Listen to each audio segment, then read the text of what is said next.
Last week marked the one-year anniversary of the ceasefire in Northern Ireland. But the peace process itself has reached a standstill. Unable to resolve the arms issue, another setback occurred yesterday when British Prime Minister John Major and Irish Prime Minister John Bruton postponed a long-awaited summit meeting.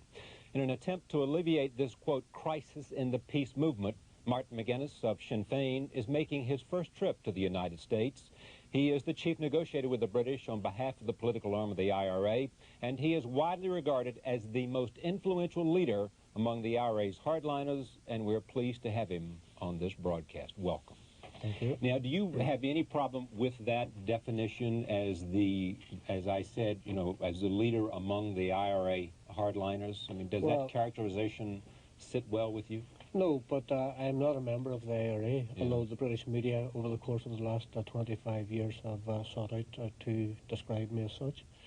At the same time, I think it is important not to deceive people, and the reality is that many young people within the north of Ireland have been involved in resistance and struggle against the British government and the British military forces, brought on mainly by the way in which the British military treated people on the streets. The fact that innocent civilians had been shot to death by the British military meant, in effect, there was resistance on the streets against those forces. And I suppose many young people at that time did become involved in resisting the worst effect of British rule. I hear what you're saying, but at least this is the perception about you. No, that is the perception which the British have sought to create. It's not necessarily one that I agree with. Okay, but how about this one, that you have significant influence with hardliners within the IRA who've been somewhat resistant and had to be persuaded to go along with the initiatives led by Gerry Adams and others, and you? Well, I do think that because of the fact that we have been at the coalface of struggle in Ireland over the course of the last 25 years, people do have some respect for the opinions which we would articulate. And certainly, whenever the peace process begun and attempts were made to build bridges with other political forces in Ireland, Gerry Adams speaking to John Hume, Sinn Féin speaking to the Dublin government, I was given a responsibility on behalf of Sinn Féin to try and build a bridge with the British government so that we could explore ways in which we could find an opportunity to bring all the parties to the table for all-party peace talks. And over the course of 3 or 4 years, from October 1990 until this present day, I have been involved at different stages in contacts with representatives of the British government in order to try and pursue the peace process. A mistake people commonly make about the peace process in Ireland is that they date that back to the 31st of August last year, where in effect many people within the nationalist community were working to try and put in place a viable peace process for some years before that. But of course it was all greatly enhanced by the decision of the IRA to call a complete cessation over a year ago. I want to come to so many issues. Why are you in the United States? Well, I have been invited here by the Friends of Sinn Féin to speak at a number of engagements. I've spent several days in Boston speaking to many influential people, particularly within the Irish American community, people who have made, I think, tremendous contributions also to the search for peace, because what they try to do is encourage political representatives of all the parties, not just the nationalist parties, but the unionist parties as well, to engage in debate and dialogue, and we believe that that's essential if we are to further the peace process in a viable way. How much credit do you give to President Clinton for where we are today in the peace process? Well, I believe President Clinton's role in the peace process has been critical. It has been very, very important because he has taken some very courageous decisions which have developed and furthered the peace process in our country. There's no question or doubt about that whatsoever. The work that has been done by John Hume, Albert Reynolds and Dick Spring and others within the Irish political establishment has been complemented by the work that has been done on this side of the Atlantic by President Clinton, and he has undoubtedly boosted the peace process. Gerry Adams follows you here and will go to Washington next week? Yes, on Monday. Will he see the president? Well, I don't know. That will be a matter for the White House and Sinn Féin, who I presume are in contact at this moment in time, but I don't have any expectation about that. As of now, you know of no meeting that's scheduled with the president? No. Do you want the president to exercise any more positive role? Are you asking Washington to get involved and try to influence the British on any particular issue? Well, we're asking everybody who has shown considerable goodwill in the international community, but particularly here in the United States, to continue to discuss with the British government ways in which we can further the peace process. As we know, as I sit here tonight in New York, the peace process is facing a deepening crisis, mainly as a result of the refusal of the British government to join with the Dublin government to name a date for all-party peace talks.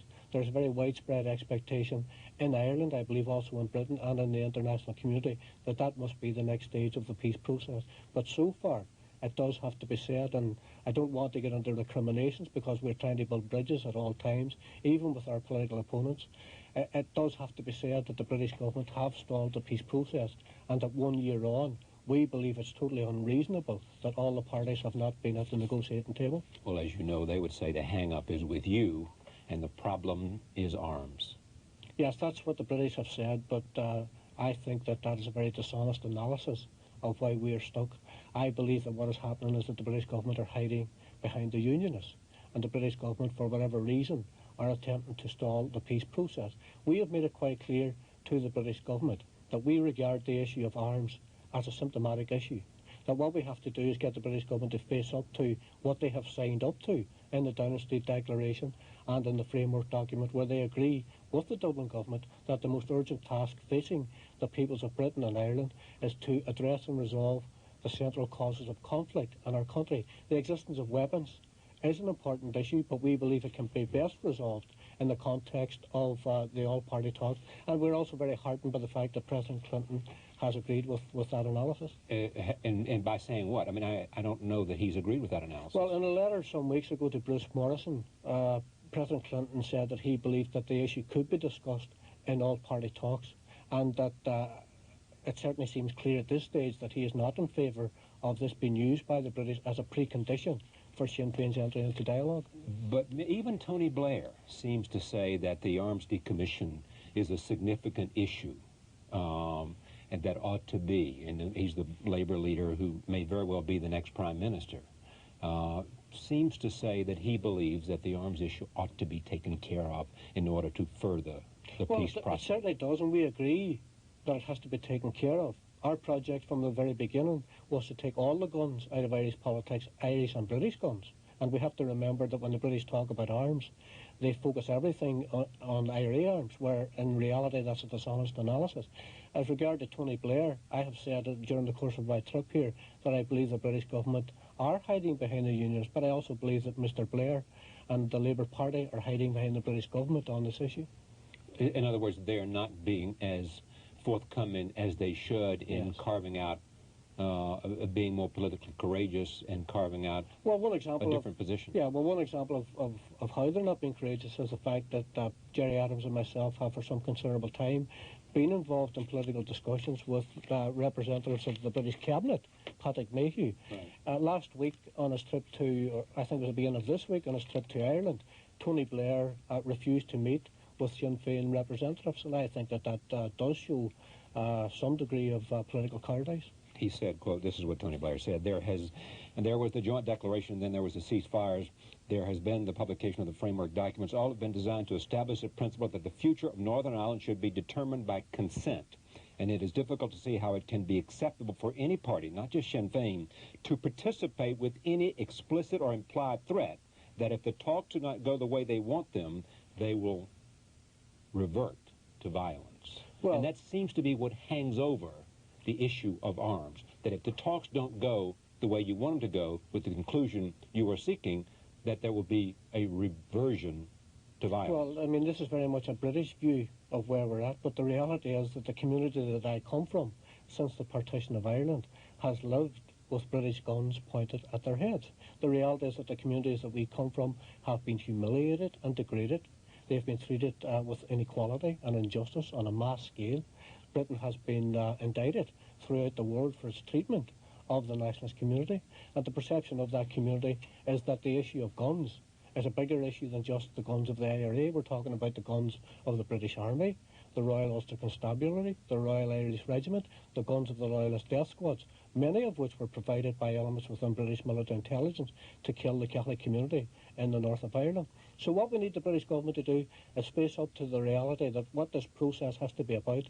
It's not about victory or defeat or surrender, because in effect what the British are demanding is the surrender of the IRA. What it has to be about is laying down a process which can build trust and confidence within all the communities. And the only way that we can do that is by all of us, without preconditions, going now, as soon as possible, to the negotiating table. The British must announce a date, along with Dublin, who want one, for all-party peace talks.